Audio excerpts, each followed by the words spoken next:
Hi. Today we're going to talk about portraits. Here's a portrait studio. Here is a solar camera, which I will talk about later, but it ended up in front. But this time of history, of course, a lot of these are going to be soldiers. You know how important it was for them before they went off to possibly die to pay somebody a little money to take a tintype? I think it must have been hugely important. And then you had Queen Victoria, who also had her own special photographer. But while we're talking about portraits, this is the carte de visite. This is Nadar. I'll be talking about him. And this is one of his portraits. Now remember how dramatic this is. This is his Peruvian representative. See the N on the right? Yeah. Aren't they lovely? Look at the detail. This is Sarah Bernhardt. This is a cabinet photograph. We'll be talking more about that. But what made these possible for everyone was in 1851, Frederick Archer, an English sculptor, invented a method of sensitizing glass plates with silver salts by use of collodion. Within a decade, it replaced daguerreotypes and calotypes, and it reigned supreme in the photographic world until 1880. The albumen plates were done using egg whites. They could be prepared in advance, but they were so very slow. This is General Sherman here on the right. I believe that's Walt Whitman on the left. Well lit, an exposure could last 3 hours at f/72. Now, f/72 is very tiny. Most modern lenses are 22, f/22, maybe f/32. f/72 is unheard of, but everything would be in focus front to back. They made fine architectural plates, and you could reduce the time to a few seconds by developing the plates in gallic acid for several hours. Collodion is a solution made of nitrocellulose in alcohol and ether. It was first used medically as a sort of skin bandage. It dries quickly to form a tough waterproof film. Archer added potassium iodide to collodion and coated a plate with it. That is a slave who has been beaten, and they photographed his back. Then in low light, he dipped the plate in a solution of silver nitrate. The silver ions combined with the iodine ions to form a light-sensitive silver iodide within the collodion. The plate was exposed while wet in the camera. It was developed in pyrogallic acid, fixed in hypo, washed, and dried. Everything had to be done rapidly before the collodion hardened and became impervious to processing solutions. You could not be far from your darkroom. You had to use a big, sturdy tripod, because even once they reduced the exposures, they were still 15 seconds to 1 minute. That was a normal exposure. Are you sensing a trend in the chemicals? Mercury vapor, silver, many acids, salts. Lots of photographers ended up with black hands from the chemicals and loss of plenty of their brain cells. Lenses got better. Albumen paper was the favorite. It was prepared with egg whites. A paper was coated with the egg mixture, into which was dissolved potassium bromide with acetic acid. When dry, the coated paper was floated on the surface of a solution of silver nitrate in a tray. then dried again. The sensitized paper was put in contact with the negative in a glazed frame. What that means is you have a piece of glass, your negative, and then your sensitized paper, and then a back and a way to clip it all together so there's no air between the two papers, because that would make them fuzzy. So it has to be clamped tight. And then it was exposed to sunlight for several minutes, sometimes hours, until an image appeared. The print was then toned to a rich brown in gold chloride, fixed in hypo, washed and dried. To give the surface a brilliant gloss, the print was commonly squeegeed between a metal plate and a heated plate in a burnisher. Coated paper was sold by manufacturers. There were girls in factories who did nothing but separate egg yolks all day. The Dusen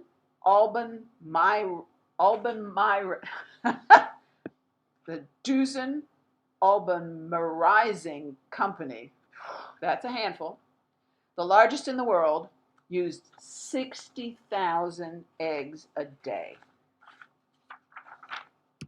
Here's something Nadar did that he got famous for early. He put all these faces in the one image and then printed them off and sold zillions of them. Naked women, too. Now look at this. See the retouching on this? Look at his hair. That is, there's been a lot done on this negative. Now, these papers were extremely unstable. Prints could be seen to fade quite quickly. There had to be a better way. In 1856, Honor d'Albert, Duc de Leuns, I hope I'm not butchering that too badly, he was a French archaeologist and a wealthy patron of the arts, put up 10,000 francs in the form of two prizes. 2,000 francs for a permanent photographic printing process, and one of 8,000 francs for a photomechanical technique that would enable photographers' photographs to be reproduced by printer's ink. After a long delay, both prizes went to Adolphe Potvin. Both processes relied on potassium bichromate to alter the solubility in water of such colloids as gum arabic, albumin, and gelatin upon exposure to light, a process I used myself for my senior project. I contacted printed images. I made an emulsion by using the old chemicals mixed with poster paint. I contact printed them on sunny days on my front porch. It was pretty great, and it took hours. Here's an early Abraham Lincoln.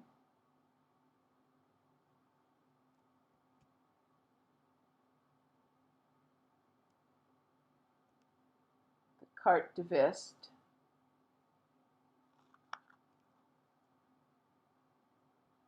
Here's another one with quite a bit of retouching on it.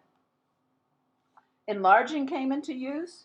Most prints were still contact prints, but solar cameras, as daylight enlargers were called, came into use in the 1850s.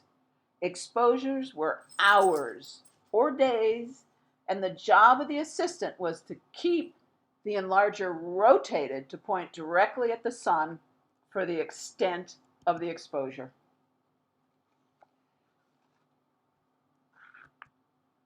Julia Cameron made this. This is one of her images. They were very romantic. They were very soft. I suspect she used lousy lenses, but I think she did it on purpose.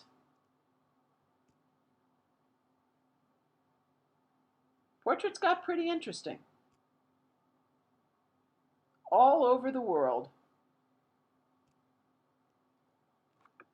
Another adaptation of the wet plate process came into being with the tintype. Instead of glass, thin sheets of iron, japanned black, were coated with emulsion. Hamilton Smith invented the japanned plates. They were not fragile like glass. They could be sent in the mail. They could be carried in a pocket or mounted in an album. Best of all, they could be processed while the customer waited. They were also cheap. They became wildly popular.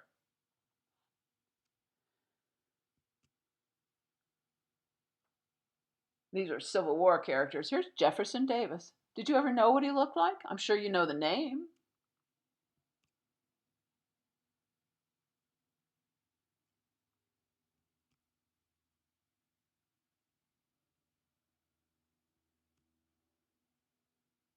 Aren't they marvelous?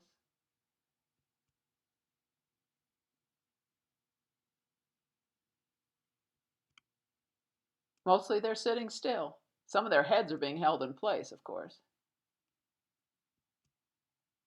You can see all the brushstrokes here and here that the emulsion was put on.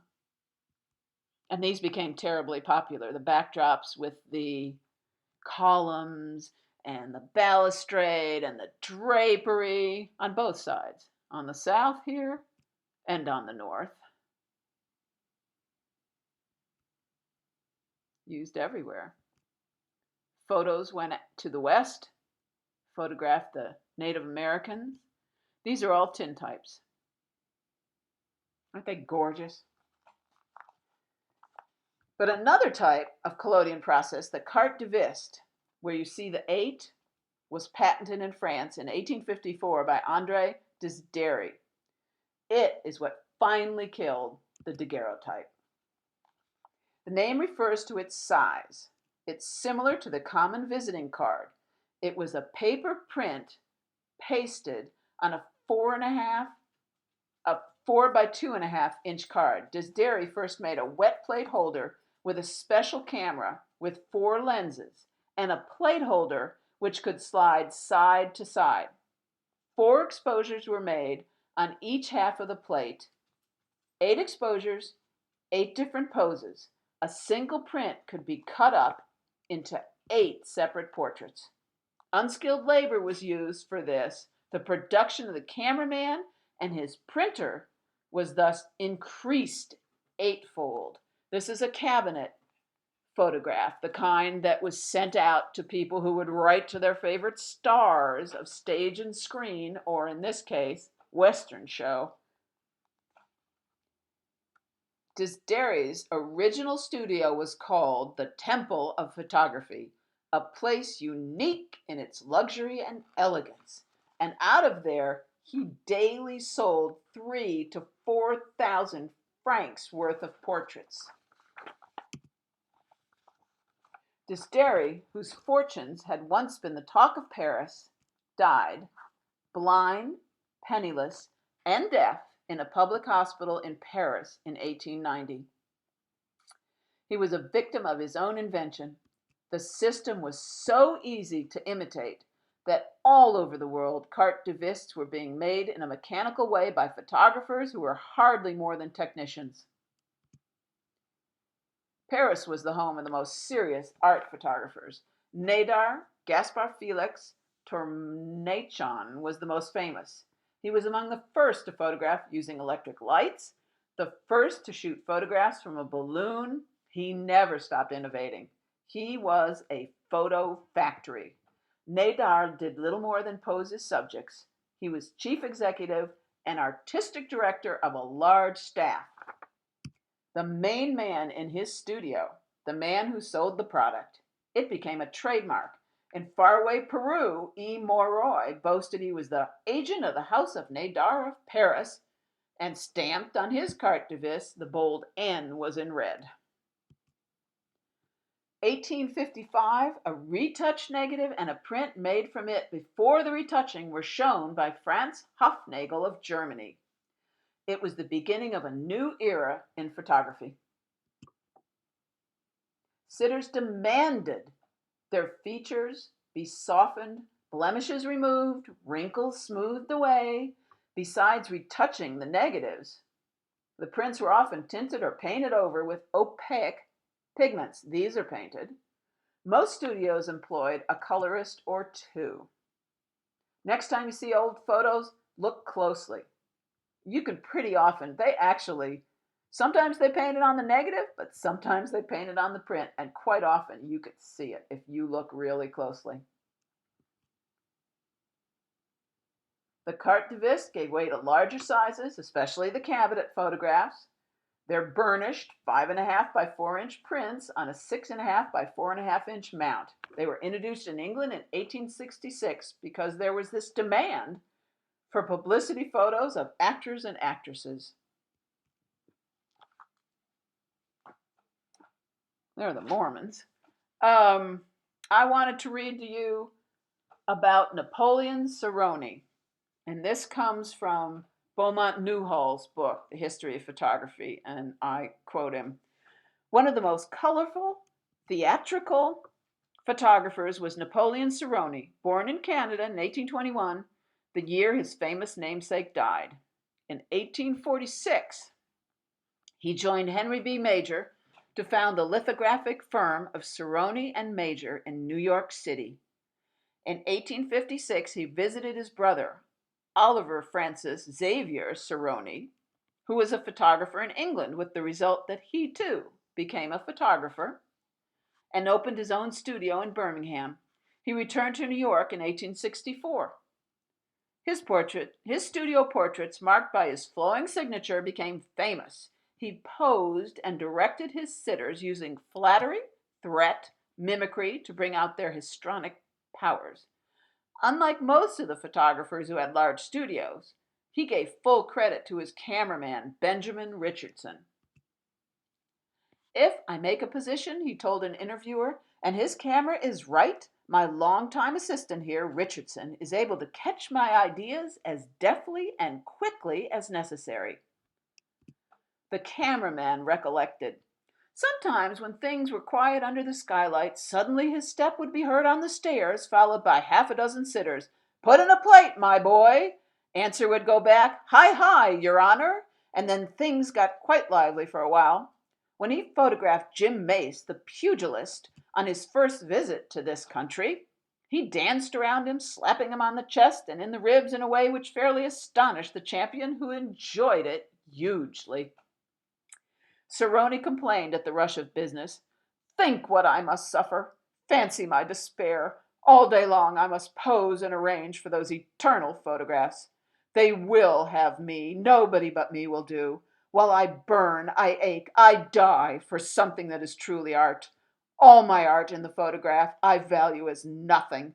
I want to make pictures out of myself, to group 1,000 shapes that crowd my imagination. This relieves me, the other oppresses me." And so he spent his few odd moments in what he called his den, drawing in charcoal such subjects as Venus in the bath and the Vestal Virgins. Everybody wants to be an artist. This is Quanah Parker's mother and his sister, Sunflower, I believe her name was. This is a fabulous Oklahoma story. She was a white child who was stolen by the Kiowas?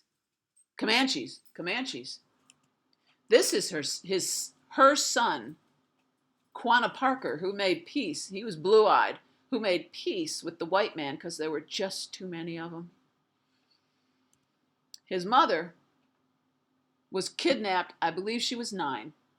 And then she was taken from the tribe where she grew up and was married and had children, and was brought back to civilization. And she could not wait to escape and go back to her tribe, because if you were a woman on the frontier, oh, your life was misery. But if you were a woman and a member of the Comanches, you had a horse, you had freedom. And she went back 2 or 3 times to the tribe. And then finally they snatched her back and took her so far away into Texas that she could not get back to her tribe. And they say that she died of heartbreak. Quanah Parker's house still stands in Cache, Oklahoma. It has stars on the roof. It's very famous. And he and his mother are buried at Fort Sill. So there. I do love history. There's Mark Twain.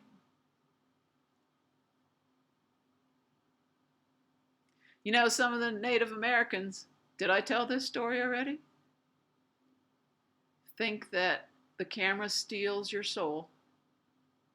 And I have to say that I kind of agree. Geronimo didn't care. He sold prints for $1 and he'd sign it for you, and that's how he made his living. But others, Crazy Horse, there's no picture of Crazy Horse. None. He wouldn't allow it. He thought the camera stole a piece of your soul. And I have to say, I agree. And I'm so glad when I look at these pictures. So I hope you enjoyed. I'll talk to you next week.